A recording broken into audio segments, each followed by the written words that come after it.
तो दोस्तों आज तारीख हो गई है 1 फरवरी 2024 की, साथ ही में दिन है गुरुवार का। तो आइए बिना देर किए फटाफट से जानते हैं आज की ताजा खबरें और मुख्य समाचार। तो देखिए आज के मुख्य समाचार की पहली बड़ी खबर, कोर्ट ने ज्ञानवापी तहखाने में पूजा करने की परमिशन दी। वाराणसी डीएम 7 दिन में पूजा का इंतजाम करेंगे। 31 साल से बंद था ये तहखाना। जी हाँ, वाराणसी की जिला कोर्ट ने अभी हाल ही में बीते बुधवार को ज्ञानवापी के व्यास जी तहखाने में पूजा करने की परमिशन दे दी। इस तहखाने में 1993 से पूजा पाठ बंद था, यानी 31 साल बाद यहाँ पूजा पाठ करने की परमिशन दी गई है। कोर्ट ने कहा है कि काशी विश्वनाथ मंदिर ट्रस्ट बोर्ड पुजारी का नाम तय करेगा पूजा करने के लिए। वाराणसी के डीएम 7 दिन के अंदर पूजा पाठ के लिए जरूरी इंतजाम करेंगे। दोस्तों आपको बता दें, वाराणसी के ज्ञानवापी परिसर में और ज्ञानवापी मस्जिद में और इसके तहखाने में हिंदू मंदिर होने के कई सबूत मिले। इसके बाद कई परिवार ने कोर्ट में याचिका दाखिल करके यहाँ पर पूजा करने की परमिशन मांगी थी और फाइनली बीते बुधवार को जिला कोर्ट द्वारा ये परमिशन दे दी गई। इसी बीच एक और बड़ी खबर आ रही है कि ज्ञानवापी के व्यास तहखाने में देर रात ही पूजा हुई है। दीप जलाकर गणेश और देवी लक्ष्मी की आरती उतारी गई। 31 साल बाद तहखाना खोला गया है। जी हाँ, वैसे तो कोर्ट द्वारा कहा गया था कि 7 दिन के अंदर पूजा का इंतजाम किया जाए, लेकिन 7 दिन तो दूर, भक्तों ने बीते दिन ही देर रात पूजा की शुरुआत कर दी। बताया गया ज्ञानवापी के व्यास तहखाने में 31 साल बाद बीते बुधवार देर रात लगभग 11 बजे मूर्तियां रखकर पूजा अर्चना की गई। इस दौरान वहाँ के डीएम और पुलिस कमिश्नर भी मौजूद रहे। आसपास के इलाकों में सुरक्षा के कड़े इंतजाम किए गए। इसी बीच रामभद्राचार्य का एक बड़ा बयान सामने आया है। जैसा कि आप देख सकते हैं अपनी स्क्रीन पर, रामभद्राचार्य बोले, ज्ञानवापी पे तो आ गया फैसला, जल्द ही श्री कृष्ण जन्मभूमि पर भी ऐसा ही फैसला आएगा। जी हाँ, स्वामी रामभद्राचार्य महाराज ने कहा है कि ज्ञानवापी में व्यास जी तहखाने में ब्राह्मण पूजा कर सकते हैं। अब इसी प्रकार का फैसला कृष्ण जन्मभूमि के लिए भी आना है। उन्होंने कहा कि वो ये वचन देते हैं कि हम श्री कृष्ण की जन्मभूमि लेकर रहेंगे। आपको बता दें, रामभद्राचार्य ने ये बातें हाथरस के गाँव लाड़पुर में चल रही एक राम कथा के दौरान कही। तो अयोध्या के बाद ये एक और बड़ा फैसला आया है। बाकी आप भी इसी वीडियो के नीचे कमेंट बॉक्स में कमेंट करके बताएं कि जिला कोर्ट ने ये जो फैसला किया, पूजा करने की जो परमिशन दे दी, तो आपके हिसाब से ये फैसला सही है या गलत है? इस पर आपका क्या मानना है? आप अपना जवाब इसी वीडियो के नीचे कमेंट बॉक्स में लिख सकते हैं। आइए हम देखें अगली खबर, मोबाइल फोन जल्दी हो सकते हैं सस्ते। जैसी आशंका जताई गई थी उसके मुताबिक सरकार ने मोबाइल पार्ट्स पर इम्पोर्ट ड्यूटी यानी कि टैक्स को घटा दिया है। कैमरा लेंस, इसके अलावा भी कई और पार्ट्स पर टैक्स को कम किया गया है। जानकारी के मुताबिक मोबाइल के पार्ट्स पर जो इम्पोर्ट ड्यूटी पहले 15% थी, उसको घटाकर 10% कर दिया गया है। इसकी वजह से जल्दी आने वाले दिनों में मोबाइल फोन सस्ते हो सकते हैं। देखिए अगली खबर, झारखंड के मुख्यमंत्री हेमंत सोरेन हुए गिरफ्तार। चंपई सोरेन अब झारखंड के नए सीएम होंगे। जी हां, हेमंत सोरेन को ईडी ने यानी कि प्रवर्तन निदेशालय ने गिरफ्तार कर लिया है। शायद आपको पता होगा, झारखंड के मुख्यमंत्री पर जमीन घोटाले का और पैसे के घोटाले का आरोप है। इस मामले में कई सबूत भी मिले हैं। इसी वजह से ईडी द्वारा उनको गिरफ्तार किया गया है और अब झारखंड के नए मुख्यमंत्री चंपई सोरेन होंगे। देखिए अगली खबर, आज पेश होगा पूरे देश के लिए अंतरिम बजट। वित्त मंत्री निर्मला सीतारमण लगातार छठी बार बजट पेश करेंगी। बताया गया आज के बजट में 3 बड़ी घोषणाएं हो सकती हैं। पहली घोषणा है किसान सम्मान निधि योजना की राशि को लेकर। बताया गया है किसान सम्मान निधि योजना में अभी जो 3 किस्तों में 2-2 हजार रूपए करके 6 हजार रूपए मिलते हैं, वो 8 हजार रूपए कर दिया जाएगा। इसका ऐलान आज हो सकता है। इसके अलावा आयुष्मान योजना में जो इलाज के लिए 5 लाख रूपए का बीमा मिलता था, अब उसे बढ़ाकर 10 लाख रूपए किया जा सकता है। ऐसे ही सेक्शन 80C की टैक्स छूट लिमिट 2.5 लाख रूपए हो सकती है। जो लोग टैक्स भरते हैं वो इसके बारे में समझ गए होंगे। आइए अब आपको अगली खबर में लगे हाथों बताते हैं कि आज 1 फरवरी 2024 से देश भर में क्या बड़े बदलाव हो रहे हैं। तो पहला बदलाव है गैस सिलेंडर को लेकर। जानकारी के मुताबिक कमर्शियल गैस सिलेंडर यानी कि 19 किलो वाला सिलेंडर 14 रूपए महंगा हुआ है। इस महंगाई के बाद देश की राजधानी दिल्ली में 19 किलो वाला कमर्शियल गैस सिलेंडर 1759 रूपए 50 पैसे का हो गया है, जो पहले 1755 रूपए 50 पैसे का था। आप इसके अलावा अपनी स्क्रीन पर कमर्शियल गैस सिलेंडर के ताजा दाम देख सकते हैं कि कोलकाता में, चेन्नई में, मुंबई में क्या है। वहीं अगर बात की जाए घरेलू गैस सिलेंडर की, तो जानकारी के मुताबिक अभी तक घरेलू गैस सिलेंडर के दामों में कोई भी बदलाव नहीं किया गया है। नहीं तो इनके दाम में गिरावट आई है और न ही बढ़ोतरी हुई है। फिलहाल अभी इस समय देश की राजधानी दिल्ली में आपको 14 किलो 200 ग्राम वाले घरेलू गैस सिलेंडर के लिए 903 रूपए देने होंगे। बाकी आप इमेज में देख सकते हैं कि जयपुर में, रायपुर में, पटना में, कोलकाता में, भोपाल में, मुंबई में, चेन्नई में घरेलू गैस सिलेंडर के ताजा दाम क्या है और ये दाम बिना सब्सिडी के हैं। वहीं आप इस इमेज के जरिए देख सकते हैं कि आज 1 फरवरी 2024 को दिल्ली में, जयपुर में, मुंबई में, भोपाल में, रायपुर में, चंडीगढ़ में पेट्रोल और डीजल के ताजा भाव क्या है। आपको बता दें, पेट्रोल डीजल के दामों में फिलहाल अभी तक कोई बदलाव नहीं किया गया है। हालांकि ऐसी खबरें आ रही हैं कि फरवरी के महीने में पेट्रोल डीजल के दाम 10-10 रूपए तक घट सकते हैं। वहीं आपको बता दें,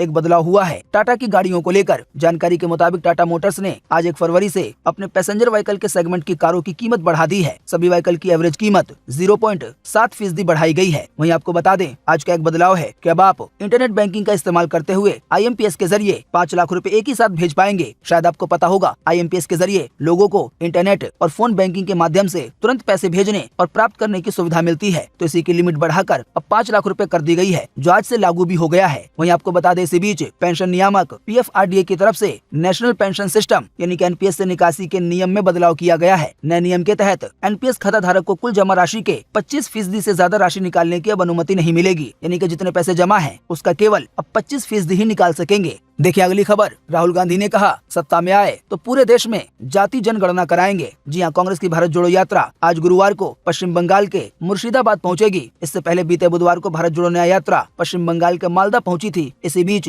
जनता को संबोधित करते हुए राहुल गांधी ने कहा है कि अगर हमारी सत्ता आती है, देश में हमारी सरकार बनती है, तो हम पूरे देश में बिहार की तर्ज पर जाति जनगणना कराएंगे। देखिए अगली खबर के भारतीय पुजारियों को वीजा नहीं मिल रहा। ब्रिटेन के 50 मंदिर हो गए हैं बंद। इस वजह से बहुत सारे भारतीय मूल के PM ऋषि सुनक से नाराज हो गए हैं। जी हां, ब्रिटेन में रहने वाले हिंदुओं में भारतवंशी प्रधानमंत्री ऋषि सुनक के प्रति नाराजगी बढ़ रही है। बताया गया, सुनक सरकार भारतीय पुजारियों को वीजा जारी नहीं कर रही है। इसकी वजह से ब्रिटेन के लगभग 500 में से 50 मंदिर बंद हो चुके हैं। वहीं तमाम मंदिरों में कई सारे काम बंद हो गए हैं। दोस्तों, आप नहीं जानते हैं तो आपको बता दें, ब्रिटेन में करीब 20 लाख भारतीय हिंदू रहते हैं, जिनके लिए पुजारी महत्वपूर्ण होते हैं। इस वजह से कई भारतीय उनसे नाराज हैं। देखिए अगली खबर, पेटीएम पेमेंट्स बैंक अब नए ग्राहक नहीं जोड़ पाएगा। RBI ने तत्काल प्रभाव से लगा दी है रोक। वहीं 29 फरवरी के बाद बैंकिंग सर्विस भी नहीं दे पाएगी कंपनी। जी हां, रिजर्व बैंक ऑफ इंडिया यानी कि RBI ने तत्काल प्रभाव से पेटीएम की बैंकिंग शाखा पेटीएम पेमेंट्स बैंक के नए ग्राहक जोड़ने पर रोक लगा दी है। RBI ने 31 जनवरी 2024 को यह आदेश जारी किया, यानी कि अभी हाल ही में बीते रोज केंद्रीय बैंक ने नियमों का पालन नहीं करने के चलते पेटीएम पेमेंट्स बैंक पर बैंकिंग रेगुलेशन एक्ट के तहत ये कार्रवाई की है। इसके साथ ही RBI ने कंपनियों को यह आदेश दिया है कि 29 फरवरी के बाद मौजूदा ग्राहकों के भी अकाउंट में अमाउंट ऐड करने पर रोक लगा दी जाएगी। कुल मिलाकर आसान शब्दों में कहें तो 29 फरवरी के बाद पेटीएम पेमेंट्स बैंक कोई भी इस्तेमाल नहीं कर पाएगा। तो हमारी आपको यही सलाह है कि जिन भी लोगों के पैसे पेटीएम पेमेंट्स बैंक में हैं, वो जल्द से जल्द उसे निकाल लें। देखिए अगली खबर, राजस्थान में घट सकते हैं पेट्रोल डीजल के दाम। मुख्यमंत्री ने इसके लिए अफसरों से तैयारी करने के लिए कहा है। सूत्रों के अनुसार राजस्थान में पेट्रोल और डीजल 2 रुपए से लेकर 9 रुपए तक सस्ते हो सकते हैं। बताया गया, ये कटौती केंद्र और राज्य सरकार दोनों मिलकर करेंगे। बताया गया है पेट्रोल और डीजल सस्ता होने का ऐलान इसी महीने फरवरी में हो सकता है। देखिए अगली खबर, दिल्ली के मुख्यमंत्री अरविंद केजरीवाल को ईडी का आया 5वां समन। शराब नीति केस में 2 फरवरी को होनी है पूछताछ। इससे पहले मुख्यमंत्री ने कहा था कि मुझे बीजेपी गिरफ्तार करवाना चाहती है ताकि मैं लोकसभा चुनाव में प्रचार न कर पाऊं। इससे पहले ईडी यानी कि प्रवर्तन निदेशालय दिल्ली के मुख्यमंत्री को पूछताछ के लिए शराब घोटाले के मामले में 4 बार बुला चुका है, लेकिन वो एक बार भी नहीं गए हैं। अब एक बार फिर से ईडी द्वारा 5वां समन जारी किया गया है और 2 फरवरी को पूछताछ के लिए बुलाया गया है। देखिए अगली खबर, 123 सालों में बीते जनवरी के महीने में सबसे कम बारिश हुई। जी हाँ, देश के उत्तरी राज्यों जैसे दिल्ली, पंजाब, हरियाणा और यूपी में अगले 2 दिनों तक बहुत घना कोहरा रहेगा। वहीं इसी दौरान हिमाचल प्रदेश में बर्फबारी की संभावना है। वहीं मौसम विभाग के मुताबिक मिनिमम तापमान में ज्यादा बदलाव नहीं आएगा। इसके अलावा मौसम विभाग के अनुसार इस फरवरी के महीने में देश के ज्यादातर हिस्सों में न्यूनतम तापमान सामान्य से ऊपर रहने की संभावना है, यानी कि ठंड काफी कम हो जाएगी। फरवरी के महीने में जितनी सर्दी पड़नी चाहिए उतनी सर्दी नहीं पड़ेगी। देखिए अगली खबर, संसद सुरक्षा सेंध के आरोपी बोले हमें कस्टडी के दौरान इलेक्ट्रिक शॉक दिया गया। दिल्ली पुलिस विपक्षी दलों से जुड़े होने की बात कबूलने का दबाव बना रही है। जबरदस्ती ये कह रही है कि हम इस बात को कबूलें कि हमारा नाता किसी विपक्षी दल से है, जैसे कि कांग्रेस वगैरह से। जी हाँ, संसद सुरक्षा सेंध मामले में गिरफ्तार किए गए 6 आरोपियों को अभी हाल ही में बीते बुधवार को दिल्ली की पटियाला हाउस कोर्ट में पेश किया गया। सुनवाई के दौरान 5 आरोपियों ने दिल्ली पुलिस पर कई तरह के अत्याचार के आरोप लगाए हैं। देखिए अगली खबर कि ONDC सरकारी ऐप पर अब लोन भी मिलेगा, बीमा समेत पैसे निवेश भी कर सकेंगे। जी हाँ, अब आप एक ही सरकारी डिजिटल प्लेटफॉर्म से खाना ऑर्डर करना हो या घर के सामान ऑर्डर करने हो, ग्रोसरी मंगवानी हो या पर्सनल लोन लेना हो, बीमा करवाना हो, म्यूचुअल फंड में निवेश करना हो, अब ये सभी काम आने वाले दिनों में आप ONDC ऐप के जरिए कर पाएंगे। आप नहीं जानते हैं तो आपको बता दें, ONDC प्लेटफॉर्म एक सरकारी प्लेटफॉर्म है जो कि ये कोशिश कर रहा है कि बाकी प्राइवेट कंपनियों की तरह आपको ऐसी सर्विस मुहैया कराए, जैसे कि खाना ऑर्डर करना या घर के सामान ऑर्डर करना,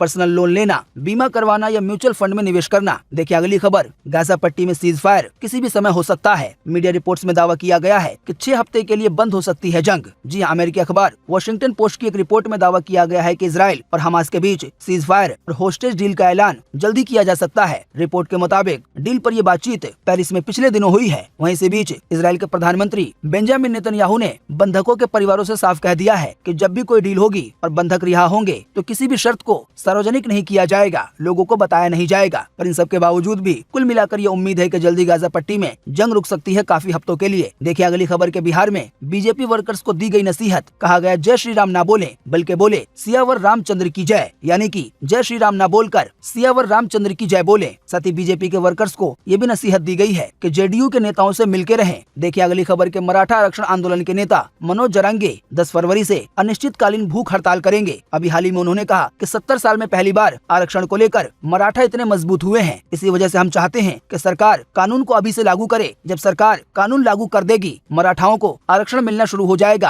तभी हमारा आंदोलन खत्म होगा। हालांकि आपको बता दें, इससे पहले महाराष्ट्र की सरकार ये बोल चुकी है कि आपको आरक्षण दिया जाएगा। मराठा नेता का ये कहना है कि जो बोला गया है उस कानून को लागू किया जाए, बात का भरोसा नहीं है। इसी कड़ी में वो 10 फरवरी से अनिश्चितकालीन भूख हड़ताल करेंगे। देखिए अगली खबर के मलेशिया के नए राजा बने इब्राहिम इस्कंदर। इनके पास है 47 लाख करोड़ की संपत्ति, साथ ही में 300 लग्जरी कारें हैं। इनका बेटा भारतीय सेना में कैप्टन रह चुका है। देखिए अगली खबर के 32 हफ्ते की प्रेग्नेंट महिला को अबॉर्शन की परमिशन नहीं है। सुप्रीम कोर्ट ने कहा अगर बच्चा नहीं रखना है तो पैदा होने के 2 हफ्ते के बाद एडॉप्शन के लिए दे देना, दूसरे को गोद लेने के लिए दे देना। देखिए अगली खबर, पाकिस्तान के पूर्व प्रधानमंत्री इमरान खान को चुनाव से 8 दिन पहले दूसरी बार सजा सुनाई गई। सऊदी से मिली ज्वेलरी बेचने पर बुशरा समेत 14 साल की जेल हुई है। जी हाँ, पाकिस्तान में 8 फरवरी को होने वाले आम चुनाव से 8 दिन पहले पूर्व प्रधानमंत्री इमरान खान को दूसरी बार सजा सुनाई गई है। इमरान खान और उनकी पत्नी बुशरा बीबी को तोशाखाना रेफरेंस मामले में कुल 14 साल की जेल हुई है। अब इसके बाद इमरान खान 10 साल तक किसी भी सरकारी पद पे नहीं रह सकते हैं। कुल मिलाकर आसान शब्दों में कहें तो इतने सारे केसों में फंसने के बाद अब इमरान खान का पाकिस्तान की राजनीति में एंटर कर पाना लगभग मुश्किल है या कह ले नामुमकिन है।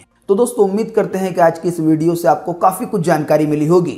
हम बस इसके बदले में आपसे इतना ही चाहते हैं कि आप इस वीडियो को लाइक कर दें और शेयर कर दें, क्योंकि आपका लाइक और शेयर करना ही होता है हमारी मेहनत का फल।